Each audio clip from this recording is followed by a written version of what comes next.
Halo adik-adik, apa kabar?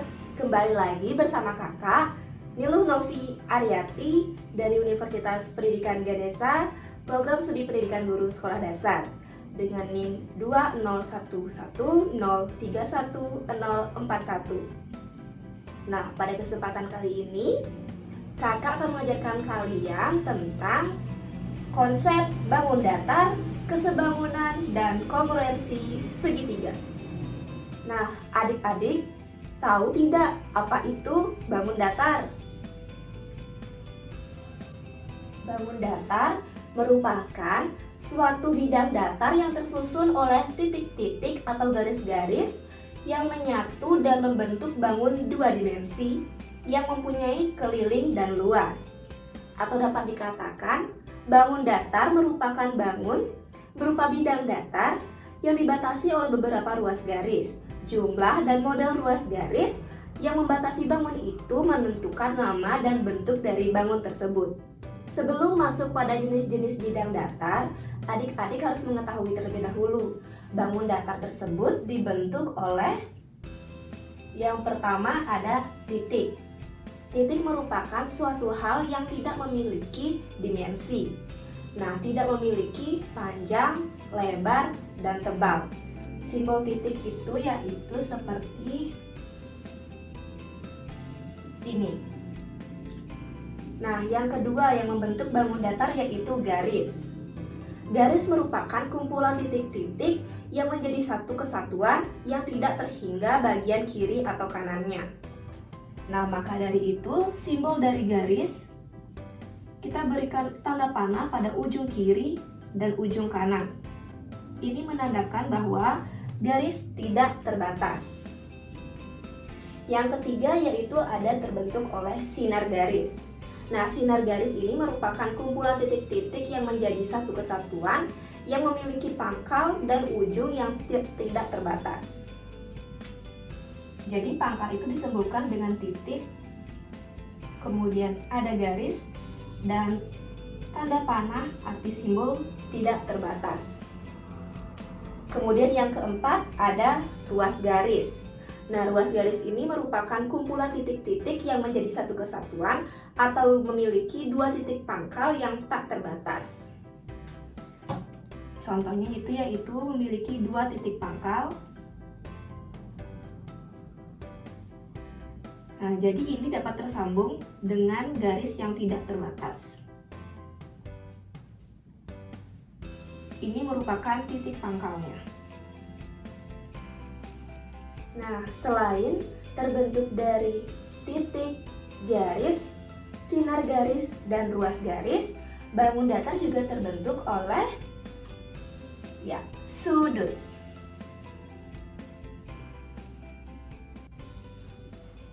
Nah, sudut merupakan gabungan dua sinar garis atau lebih yang titik pangkalnya menjadi satu.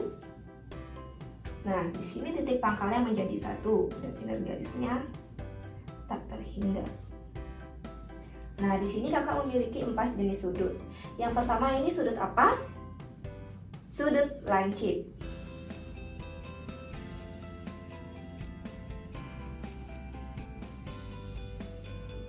Nah, sudut lancip ini terbentuk antara 0 derajat hingga 90 derajat.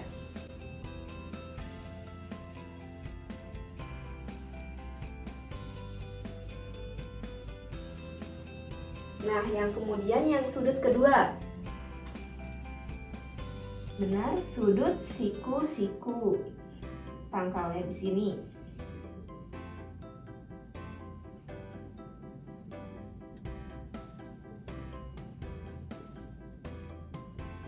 Nah, sudut siku-siku terbentuk oleh 90 derajat.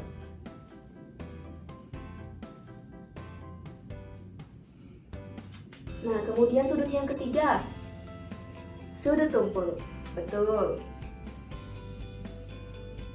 Sinar garisnya, kemudian titik pangkalnya, lebar sudutnya. Nah, lebar sudut tumpul ini terbentuk dari 90 derajat hingga 180 derajat. Nah, kemudian yang terakhir, sudut apa ya? Sudut lurus.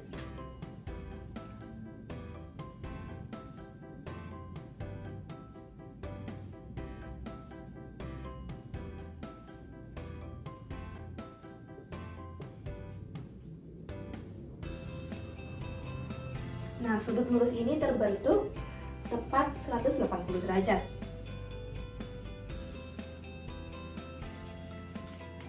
Semoga dapat dipahami ya adik-adik. Nah, selanjutnya kita masuk pada jenis-jenis bangun datar.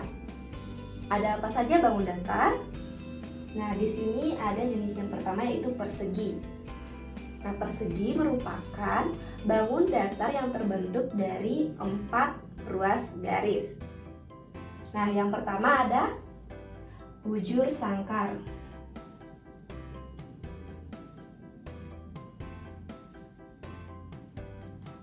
Nah, bangun datar bujur sangkar terbentuk oleh 4 ruas garis yang sisinya sama besar. Kemudian yang kedua ada persegi panjang.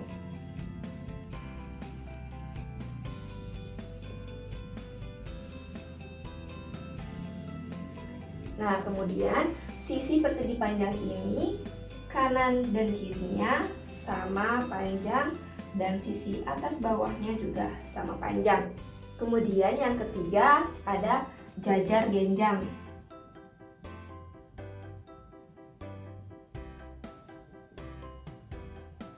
Nah, jajar genjang ini juga memiliki 4 sisi yang kanan kirinya sama besar dan kemudian atas bawahnya juga sama besar. Nah, yang keempat ada trapesium.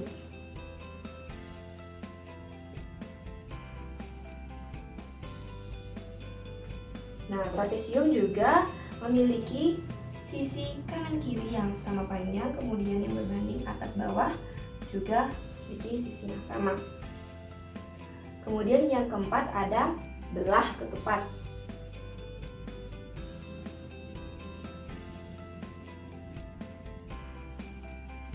Nah, belah ketupat juga memiliki sisi yang sama besar. Kemudian persegi yang terakhir yang terbentuk oleh 4 ruas garis yaitu layang-layang.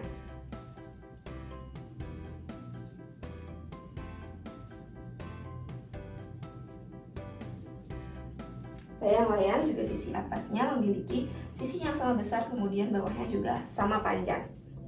Nah, selain persegi, jenis bangun datar yaitu ada segitiga yang terbentuk oleh 3 ruas garis.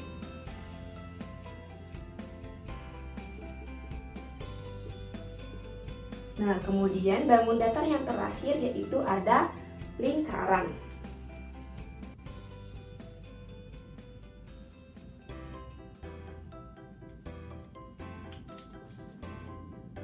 Adik-adik, kita masuk pada pembahasan yang kedua yaitu kesebangunan. Apa sih kesebangunan itu? Nah, kesebangunan merupakan sebuah bangun datar di mana sudut-sudutnya mempunyai kesesuaian yang sama besar dan juga panjang sisi-sisi sudutnya mempunyai perbandingan yang sama. Apa saja sih syarat dari bangun datar dikatakan sebangun? Nah, yang pertama yaitu ada sudut-sudut yang bersesuaian sama besar. Yang kedua, panjang sisi yang bersesuaian memiliki sama panjang. Dan yang ketiga, perbandingan dua sisi yang bersesuaian jika dibandingkan memiliki panjang yang sama dan sudut yang sama. Ayo simak contohnya ya. Nah, adik-adik, ayo coba kita buktikan contoh bangun datar yang sebangun.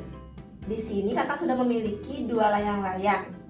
Nah, layang-layang pertama, layang-layang KLMN dengan panjang sisi KL 3 cm dan MN 6 cm. Layang-layang kedua, OPQR, panjang sisi OP 6 cm dan sisi QR 12 cm. Coba kita bandingkan sisi KL dibandingkan dengan sisi OP. KL memiliki panjang sisi 3 cm. Dibandingkan dengan OP 6 cm. Jadi jika disederhanakan memiliki perbandingan 1/2. Nah, coba kita buktikan lagi dengan memperhatikan sisi MN dan sisi QR. MN memiliki panjang sisi 6 cm dan QR memiliki panjang sisi 12 cm. Jadi perbandingan sisi MN dan QR 1/2 juga. Nah, jadi kedua layang-layang ini merupakan bangun datar yang sebangun karena memiliki perbandingan sisi yang sama. Nah, adik-adik, kita sudah masuk pada pembahasan yang terakhir, yaitu kongruensi segitiga. Apa sih itu kongruen? Nah, kongruen merupakan dua buah bangun datar yang dimana kedua bangunnya sama-sama memiliki bentuk dan juga ukuran yang sama. Apa saja syarat dari bangun datar tersebut dapat dikatakan kongruen?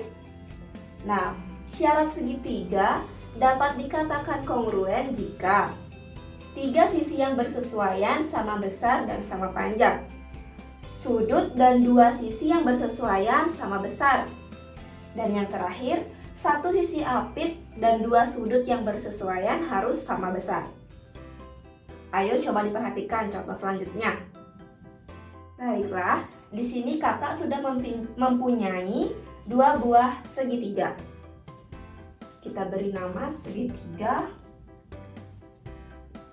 A, B, C dan segitiga D, E, F. Nah, kedua segitiga ini merupakan segitiga siku-siku. Benar. Jadi, segitiga siku-siku pasti memiliki sudut siku-siku yang berukuran 90 derajat.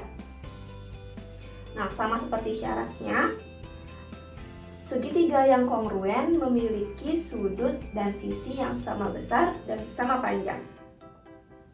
Jika sudut ini merupakan 90 derajat, maka sudut CAB dan sudut FDE memiliki besar sudut yang sama. Dan juga sudut ABC dan sudut DEF memiliki besar sudut yang sama juga. Dan sisinya memiliki sisi yang sama panjang.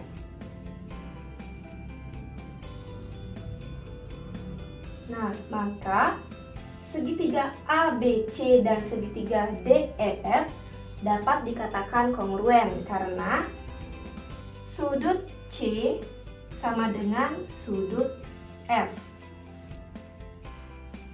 dan sudut CAB sudut FDE. Sudut ABC merupakan sudut DEF. Jadi, segitiga ABC dan DEF merupakan segitiga yang kongruen. Nah, baiklah adik-adik, sekian dulu pembahasan kita kali ini mengenai konsep bangun datar, kesebangunan, dan kongruensi segitiga. Mohon maaf apabila ada salah kata dalam penyampaian materi tadi ya. Terima kasih sudah menonton.